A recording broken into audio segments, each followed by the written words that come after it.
Agnam-Lidubé est situé au nord-est du Sénégal, à 15 km de la frontière sénégalo-mauritanienne, dans le département de Matam.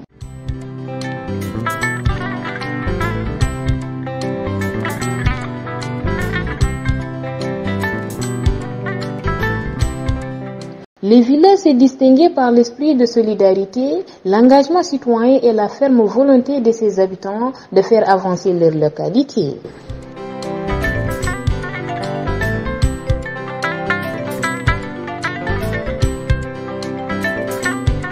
Ce qui est rendu possible grâce à l'Association pour le développement socio-culturel d'Agnam-Lidubé, ADESCAL, créée en 1998 par des ressortissants des villages en France.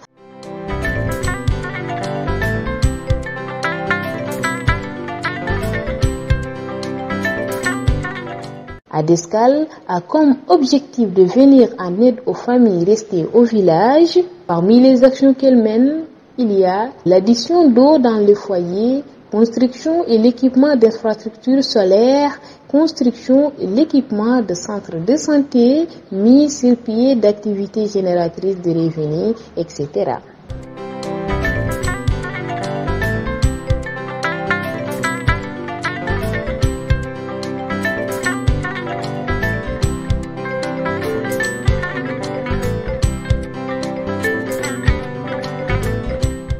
À l'image de nombreuses localités de la zone, les habitants sont souvent confrontés à un problème d'accès aux soins de base. C'est ainsi qu'en 2016, ADESCAL a mis sur pied une campagne annuelle de santé qui offre aux populations des services de santé gratuits.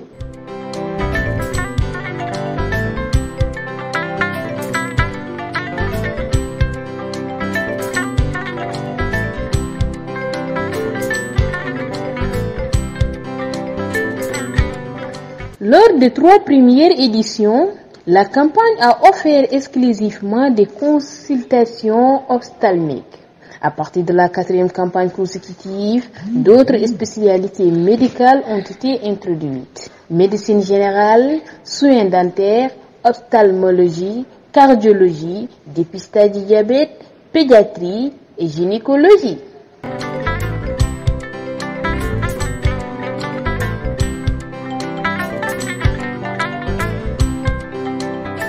Dans le but d'offrir à ces populations des soins de qualité,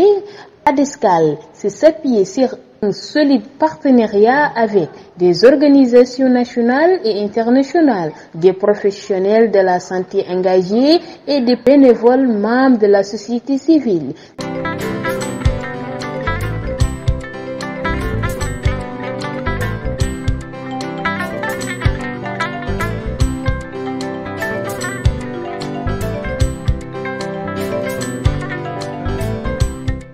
C'est ainsi qu'en 2019, un partenariat a été établi avec l'ONG ACID par l'entremise de M. Samba Touré, natif d'Agnam et membre actif de la société civile. Combinam hanki ko hen c'est-à-dire que yimbe be nde wanno be ngala bawdo wallude be mbi il faut qu'on compte sur nous même ala sakko jakodo koy men voilà be jakodo koy be do Allah yanti hen oui Allah yanti hen on a des partenaires qui sont au jogi be confiance e wuro he donc kala projet badade e badda dendagal donc ndimin ji dendagal activité ji non école on jiya hen buri monde hen activité ji goddi santé labal hygiène la voilà ko nandi hen en badi ko heewi ko non ina moji tawa ina fo e mbay jottade qu'on réfléchit l'avenir men on va mettre créer des forums un forum qui bado jotodo tous les 5 ans lawol goto bon donc e nder kaye une feuille de route pour le développement o de wurmo go dendagal ko fewte bamtade ina wada hen fewte école fofu donc voilà bon donc dum do jiyano hen o de bibliothèque jiya hen ko adi dum do non construction de classe kala su yene fu bron ko wurmo may presque sauf 2 classes tiagal dum badi mawji do hen mawji réfectoire non do suka be jamata wona et tiagal dum mawji logement des enseignants. On avait un bâtiment, on a rajouté un autre bâtiment cette année.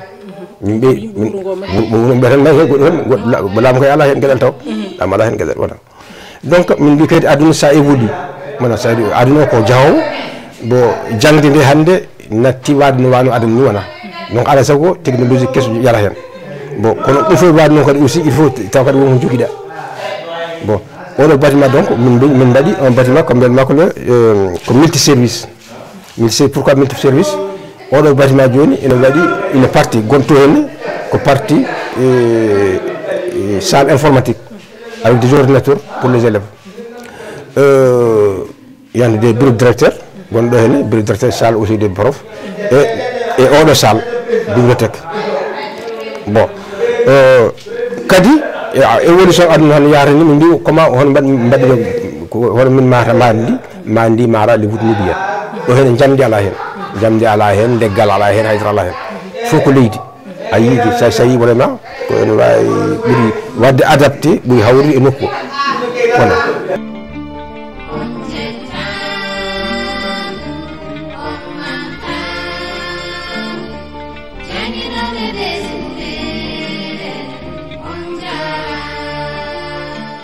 Et remerciements aux partenaires, surtout les amis d'Agnam, pilotés par El Hadj Samba Touré, sa femme Joël, la marraine de cette bibliothèque, Marguerite Deschaï, son mari Jean, qui sont des amis personnels et qui nous ont beaucoup appuyés, le village d'Agnam Lidoubé, les parents d'élèves, mais aussi les élèves.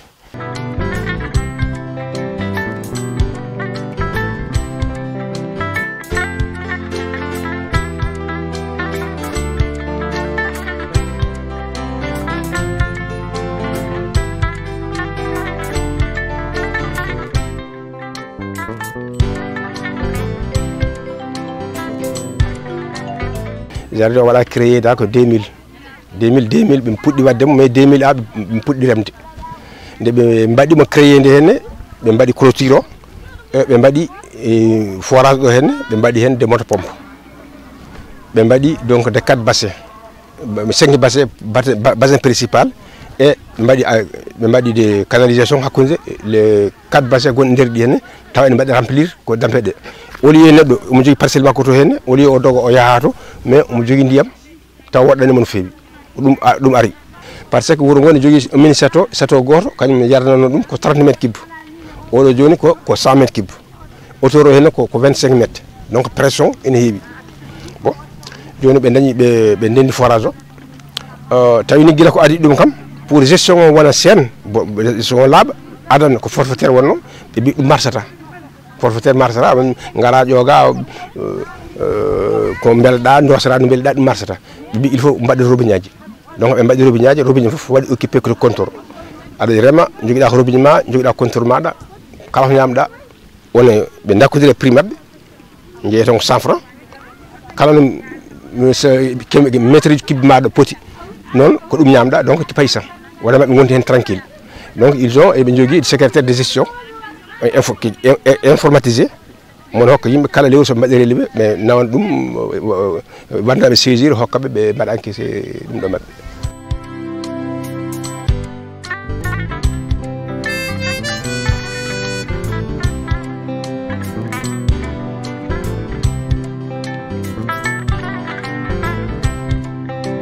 dey emin jetti Allah e nelaɗo mi jetti kaw men Samba Touré ko kanko waɗanmi oɗo sardi min jetti Allah noon min jettimo no feewi kadi gila Allah addinde min ɗiɗo robiñaji neɗɗo fof e robiñ muɗum ko fof jogui robiñ mum no belɗa roccide fof noon rotirta emin jaltanno ceeɗu saabu manquede ndiyam kono hande kam wayno caɗele ndiyam iwani min ni ko onon joɓata ndiyam ɗam e ndiyam ɗam sa roosi ko dosɗa fof so temedere so temedde ɗiɗi so lewru maayi waɗama relevé ko are facture ma fof ko sikku ɗum jaɓata ɗum kam ko pulaar wiyata ko teeni huufo sa bonni ndiyam ma ko a jaɓata sa fewni ndiyam ma kadi wosi kadi ko an jaɓata oɗo sarde mo waɗi gartam no feewi min gawat ɗo solade min mbaɗa soble ayi suppo mo nana soble nan solade nan toɗɗuma ko soble nana ɗum ɗo ko nawe ɗum ɗo ko oño mboɗo daña hen ko puɗɗimi ɗo joni ko mi dañi hen ay burti ɗiɗi mi soodi hen mi dañi hen poste jara ujunnaje 12 il faut que jardin il faut que sarde ɗon sarde joni so min dawi jeere coɗe to a yahat toon ko parnasa ko temedere ma walla temedde ma ɗiɗi ha wona haqqe lebbi 5 en jeego men oɗon mbayno comme teggani tan da piye tan daña sa yi jaa magasin ƴeewa kala cohluɗa ko jiɗɗa ko faate bar ɗum ɓo ma bagasuji ma e fofo ma ƴetta hen min dañi boluji min dañi fofo mata wiye fof ko cohluɗa fof ƴetta saɗa yiɗi.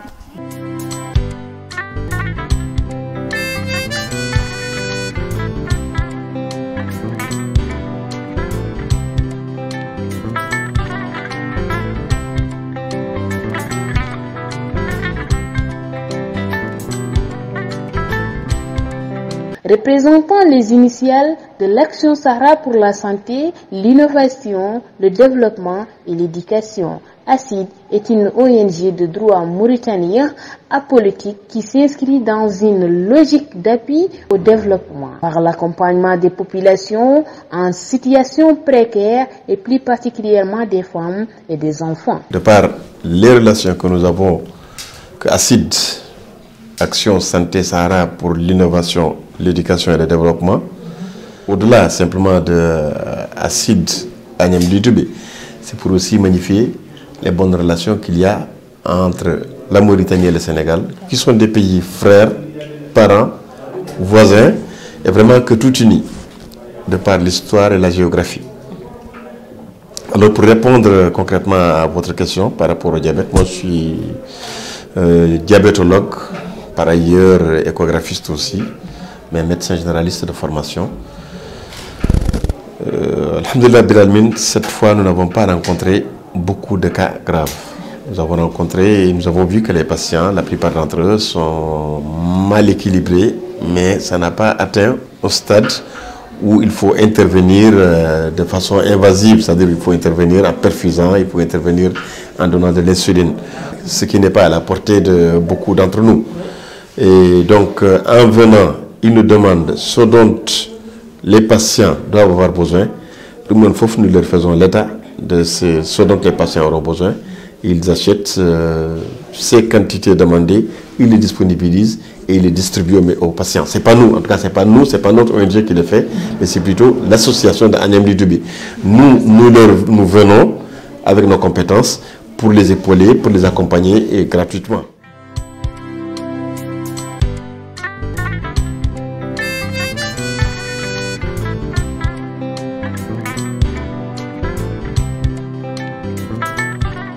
Bandiraɓe hettiyankoɓe AIDS TV mi salmini on Asma'u mi salminima no mbiɗani ay ko min woni docteur Alousseynou Sall mo kewɗon nande ne haala coronavirus ɗiɗo duuɓi foof kono kadi Alousseynou Sall e dilla e gueɗe goɗɗe ko min woni hoorejo ONG goto Mauritanie biyeteɗo ACID ko Action Sahara pour la santé, l'innovation, le développement et l'éducation e min ɗo hande e Agnam addi min ɗo ko wadde édition mo min kewno waddude e mabɓe ɗiɗo duuɓi tati battidiɗi Allah rokkani mi fartanga hawrude hen saabu gonɗon ko Canada hikka noon kam ɓe cengtini ɗum hay sino ni gonɗen koye zamanu kamniɗo seeɗa saabu coronavirus wodde ɓe cengtini wonde yidde yo ɗum wat wadde min gari gardumi e diɗɗalam ngal foof gam ƴewde beele mamin juɓɓin golle ɗe e ƴettude kadi kuule gam rentade rafi o ɗum waɗi masque uji ɗi jeeton yimɓe ne mbaɗi ɗum e goɗɗodiral baɗangal ngal eyyi joni noon min mbaɗi diabète min kewno wadde ko spécialité ji kewɗi seeɗa ene waɗeteno pédiatrie ene waɗeteno gynéco ene waɗeteno ophtalmo ene waɗeteno médecine générale emin mbaɗatno kadi diabète e gueɗe goɗɗe kono hikka ɓe usti ɗum hadde tan e diabète e gynéco e ophtalmo e nde wonno ko Agnam naaɓe kañumen yeehi golle ɗe minen min garat tan min mbaɗa hen juuɗe amen min balla ɗumen ko fati affaire ngaalu ngu fof kamɓe gaddata kopporoje ɗe ko kamɓe gaddata kamɓe tamboto guilay ɗanle amen kamɓe tamboto e guilay ñamdu amen e yardu amen ko ɗum woni ko min gardata ga en